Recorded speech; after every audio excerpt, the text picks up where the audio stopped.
Isang revelasyon ang bumalaga sa publiko matapos basagin ni First Lady Liza Talasmags ang kanyang katahimikan kaugnay ng kontrobersiyang kinasasangkutan ng pamilya diktador. Sa harap ng Korte Suprema, lumutang ang mga pahayag na nagdulot ng matinding tensyon kung saan sinasabing hindi makapalag sina Pangulong Kuting Jr. at Senadora Amy sa ilabas na mga ebidensya.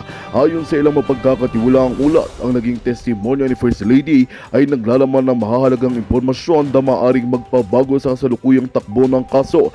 Habang patuloy ang pagdinig, kapansin-pansing hindi umano makasagot ng diretsyo sina Kuting Jr. at Senadora Amy sa mga matitinding tanong na ibinabato sa kanila. Nagbigay naman ng reaksyon ang kanilang kampo, sinasabing may motibo sa likod ng naturang mga pahayag at muling iginiit na wala silang nilalabag na batas. Sa ngayon, patuloy ang investigasyon at mahigpit na binabantayan ng publiko ang magiging kahihinatnan ng kasong ito. Mananatiling kaming nakaantabay sa mga susunod pang kaganapan. At yan nga ang balita ang ating pagkakatutukan. Ngunit bago ang lahat, siguraduhin mag-subscribe at ihit ang notification bell para sa patuloy na pagtutok sa mga silip ng bagong balita sa tunay na boses ng masa.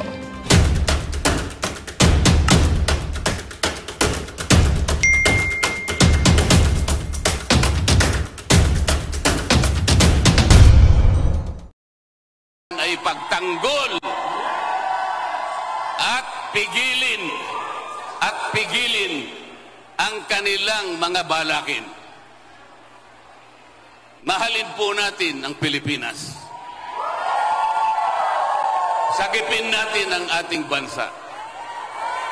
Kilala na po ninyo kung sino-sino yung mga kandidato sa kabilang team.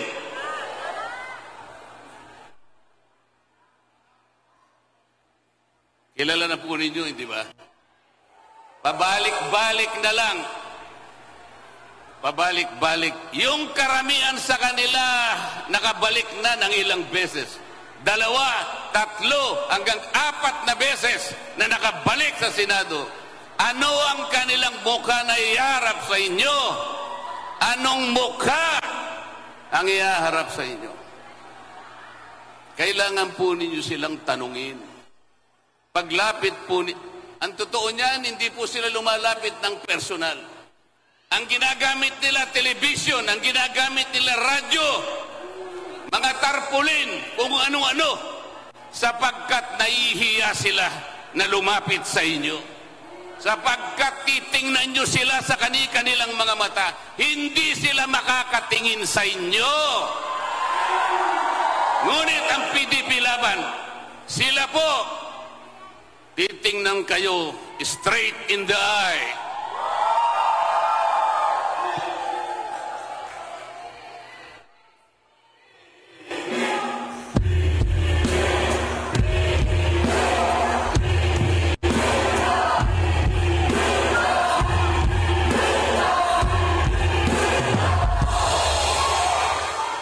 Nung ako po ay naimbita sa isang organisasyon ng mga scientist.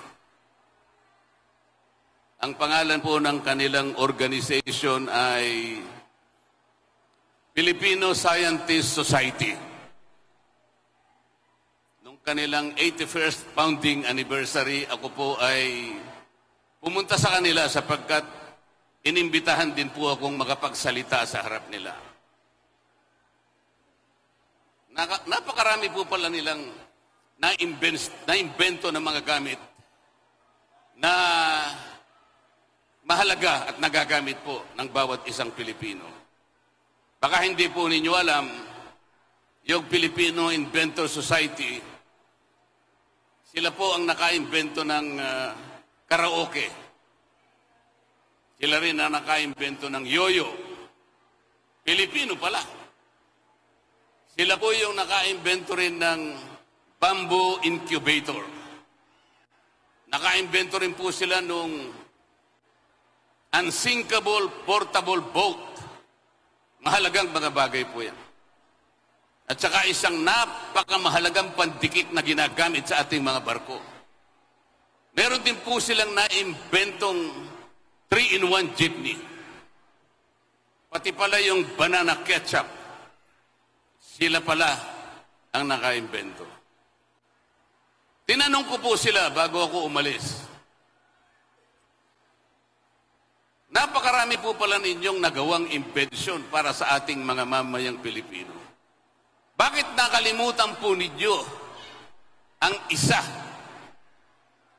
sa pinakamahalaga, lalong-lalo na po sa panahon ng eleksyon?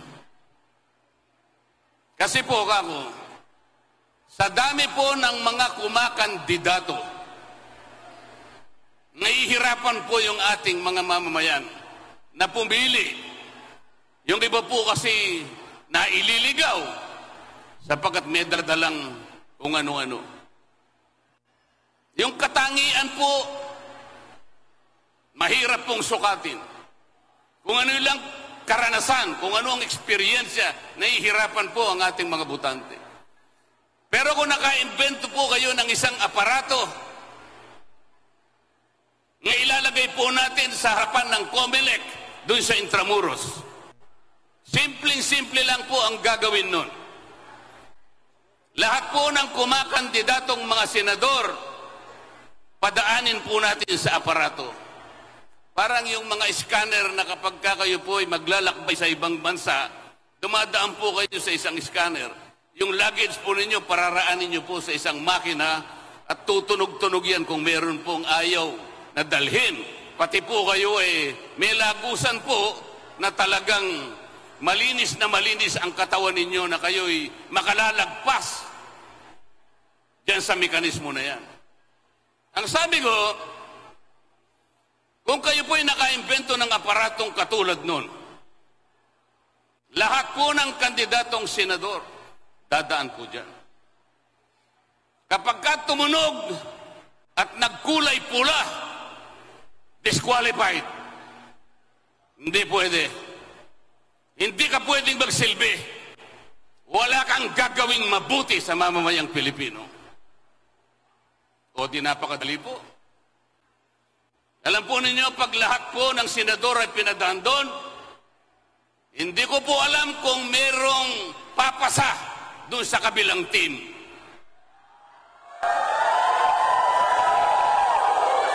Sa PDP laban, lahat po nung siyam, makadadaan po doon.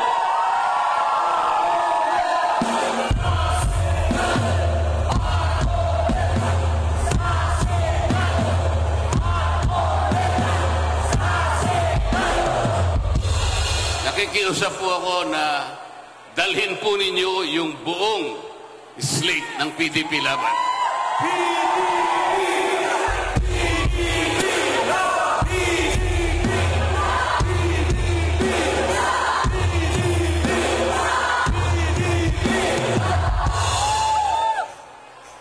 Kasi po kailangan natin ang pipigil para hindi matanggal ang Vice President. Lahat po ng ayaw, lahat po ng gustong manatili ang Vice President, lahat po kayo'y hinahamon namin. Dalhin po nyo lahat ang PDP laban. Yan lamang po ang paraan para pigilin ang maitim na balakin ng kabilang team na tanggalin ang Vice President Sara Duterte. Maraming salamat po. Gusto kong i-share sa inyo kung bakit ko sinusuportahan also si Pastor Kibuloy, aside from my favorite senator, si Senator Marcoleta, and other PDP laban natin na senators, right? Na-inspire niyo po ako nung nakita ko yung siege ng KOJC. Na-inspire, yes. Naging inspirasyon niyo ako kasi katulad ninyo, naranasan ko hong maape, maabuso, at pagkaisahan. Pero sa inyo, dahil dito ko nakita kung anong klaseng merong liderato, anong klaseng leader si Pastor Kibuloy, nakita ko na kayo ay may disiplina, totoong may pagmamahal sa Diyos, at hindi kayo nagtanim ng galit, bagkus pinaglalaban nyo lang din kung ano yung tama at kung ano yung nararapat. bilib na bilib po ako sa inyo. Dahil po, kahit po may nangyaring pangit, niyakap nyo pa rin po ang ating mga kapulisan. Iba po yun. Nagmarka ho kayo sa puso ko. Yan yung katotohanan. Kaya doon ko ho nakita na lahat ng ibinibintang kay pastor ay walang katotohanan. Yes. Kaya ho ako, kasi okay lang ho, kunwari, kung ang nagko-complain, isa, dalawa, kunwari, kayo lahat, nag-complain kayo against kay pastor, maniniwala ho akong masama siyang tao. I live in Davao City. Nakita ko ho yung inyong mga lugar sa Davao. Napakaganda. And alam ko na kapag si pastor ay naiupo natin sa Senado, tutuparin niya ang kanyang mga pinangako. Ang ating mga senador na tumatakbo ngayon ay karapat-dapat dahil po sila ay may integridad at prinsipyo. Sila ho ay lumalaban sa mali. Sabi nga nila, suka, team suka daw sila. Pero tatandaan nyo, ang pamatay sa bakterya ay suka rin. Diba? And ang nangyayari sa gobyerno natin ngayon ay kumakalat na bakterya. Diba? Napakadumi. Napakababoy. And tayo, kahit na anong gawin nila, ang suka na tinatawag nila ay kayang maglinis. Diba? Disinfectant. Gamot yan, nagagamot niya ang mga sakit din if you know how to handle it properly. At least hindi tayo team toyo. Wala tayong toyo sa utak. Team suka! Team suka! Team suka! Team suka! Yan, diba? Importante ho sa ating mga politician or politiko na may paninindigan, walang takot, at ang kapakanan ng mamamayang Pilipino or bansa natin ang higit nating gustong maging prioridad nila. Di ba? Naghihirap po tayo. Naghihirap po tayo. Ako, andito ako, wala akong tinatakbo. Hindi ho ako bayad. Hindi ho katulad ng iba na nagtatanggol dyan, mga pasweldo or binabayaran. Andito ako kasi naninindigan ako na dapat hong maayos na ang bansang Pilipinas. Dapat ho na ipaglaban natin. Ngayon ho ang panahon. Tayo ho ang bida dito. Tayo ang maglalagay sa pwesto ng mga karapat-dapat na politiko sa ating bansa. Hindi ho ito labanan ng pera. Labanan ho ito ng totoong integridad at boto natin. Tayo ho ang may kapangyarihan ngayon at gamitin ho natin ang boto natin ng tama. Hindi ho dito yung mayaman ka, mahirap ka, pangit, maganda, or whatever. Tayo ho, ang boto nyo ay para ho sa kinabukasan ng ating mga anak. Mga nanay, kapwa ko ina dyan, mga lola, kausapin niyo ho ang inyong asawa, ang mga apo, ang mga anak ninyo, na please po, vote straight for PBB laban.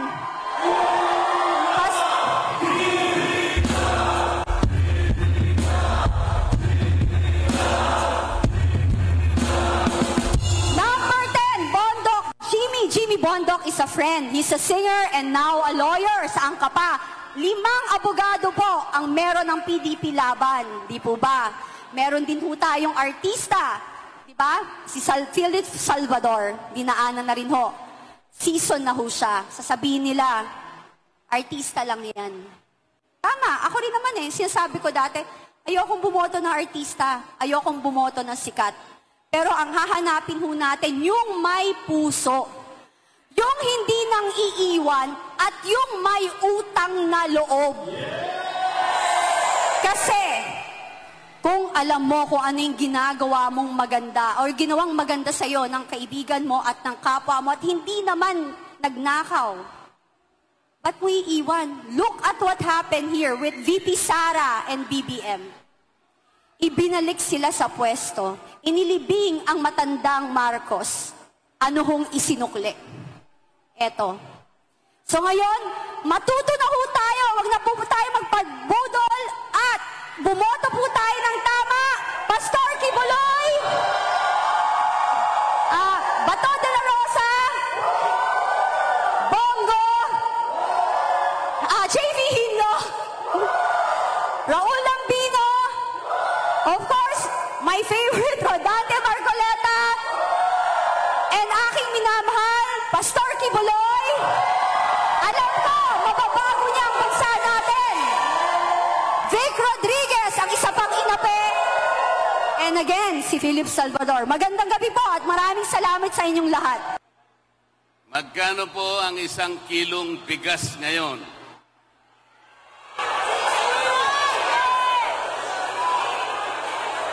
Hindi ko po marinig ang sagot nyo. Magkano po? 53 pesos? Number yata yan ni Pastor Kibuloy. Mura po ba ang singil ng kuryente sa ating bansa ngayon?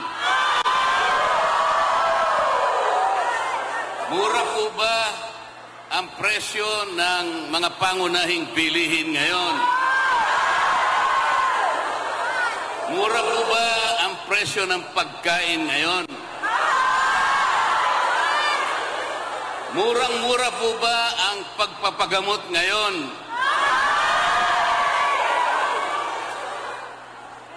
Wala nang mura?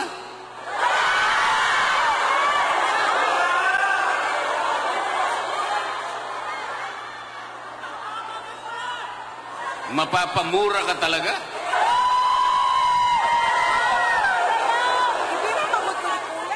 Mga kababayan, maraming salamat po sa inyong mainit na pagtanggap sa hapong ito.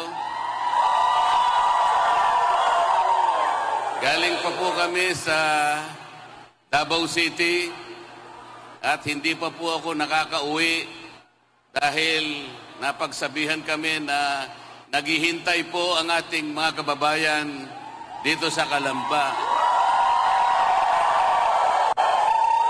Hindi naman po pwede na hindi namin kayo tagpuin ngayon. Baka mamaya magtampo kayo sa amin.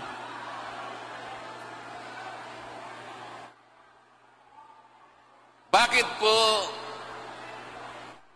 imbes na maging mura ang mga bilihin, ang pagkain, ang kuryente, at lahat ng bagay na kailangan ng mamamayan para sa mabuhay, ay wala nang tigil ang pagtaas? Bakit po kaya? Dahil po sa malalang katiwalian at korupsyon sa ating bansa. Lubog na po ang ating bansa sa korupsyon. Meron nga pong nagpadala sa akin ng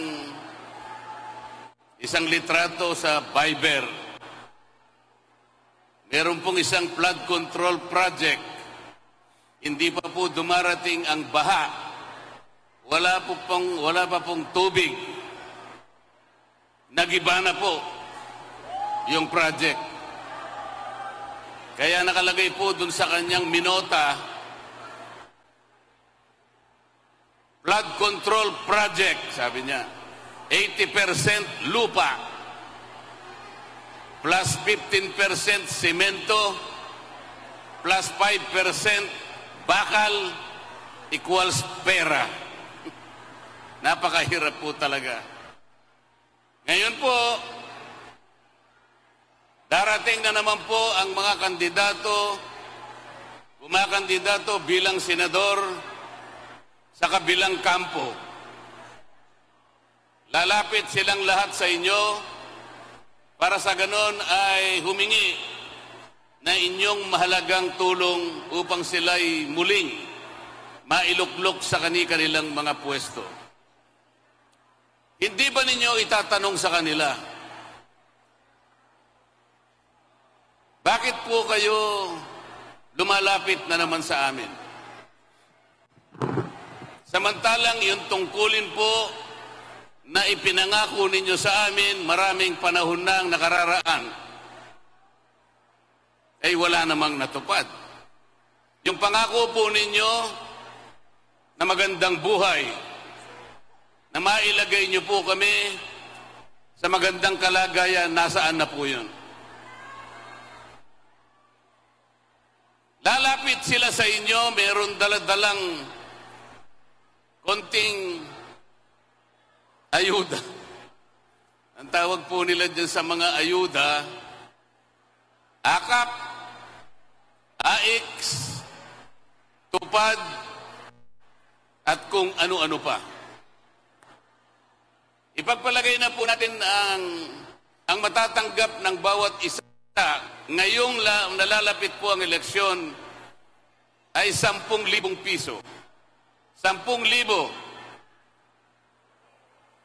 Kapag ka dinivide nyo po yung 10,000 sa 365, ibig sabihin sa loob ng isang taon, meron kayong makukwentang amount dyan. Ano man ang makwenta nyo, i-divide nyo uli by 6. Sapagkat ang termino ng isang senador ay 6 na taon.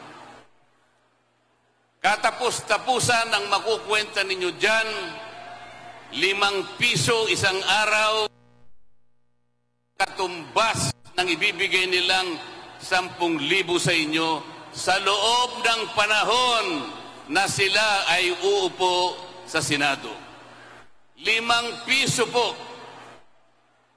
5 piso katapat ng 2 hopya o kaya 2 candy. Yan po ba ang inaasahan ng bawat isang mamamayang Pilipino? Yan po ba ang ipinapangako nilang pagsisilbi sa inyo? Lalapit sila sa inyo, iaabot ang konting pera, mapaligaya ko. Mapaligaya siguro kayo, baka wala pang isang araw eh. Baka lahating araw lang, wala na yung binigay nila. Ang katapat po nun sa loob ng 6 na taon, 5 piso isang araw. Sa harap ng napakamahal na bilihin na sa araw-araw ay nagiging hamon sa bawat isang Pilipino. Maawa po kayo sa ating bansa. Maawa kayo sa inyong pamilya. Huwag kayong papayag na insultuhin kayo. Ang Pilipino ay merong dangal. Ang Pilipino, hindi niya ipagpapalit ang kanyang dangal. Ayaw ng Pilipino ang ayuda.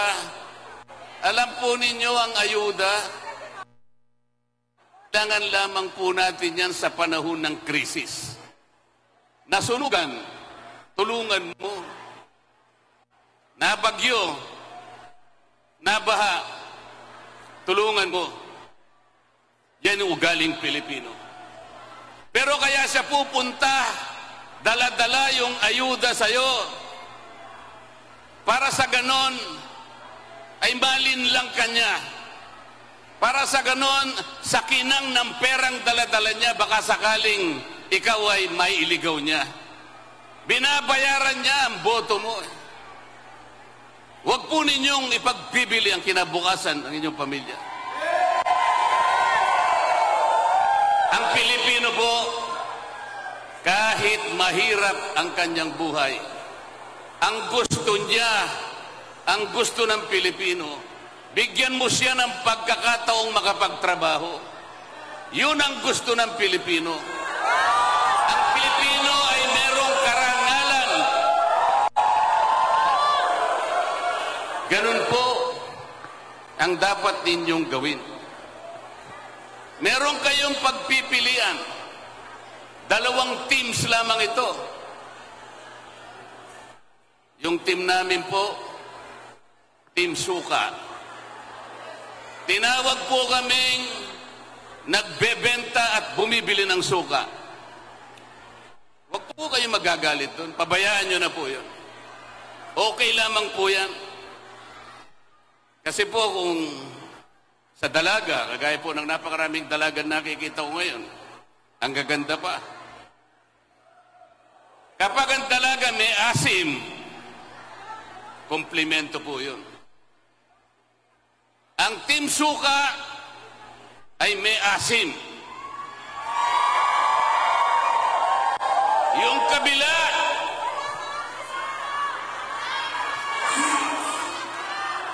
umasim na. Umasim na. Isimplify na lamang po natin ang issue, mga kababayan. Gawin nating simple ang pinag-uusapan.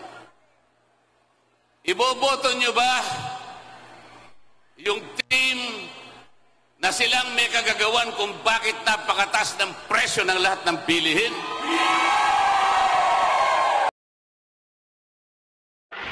Magandang balita ang hatid namin sa inyo ngayong araw. Sa pagtatapos ng aming balitaan, nagbigay kami ng mga mahalagang impormasyon.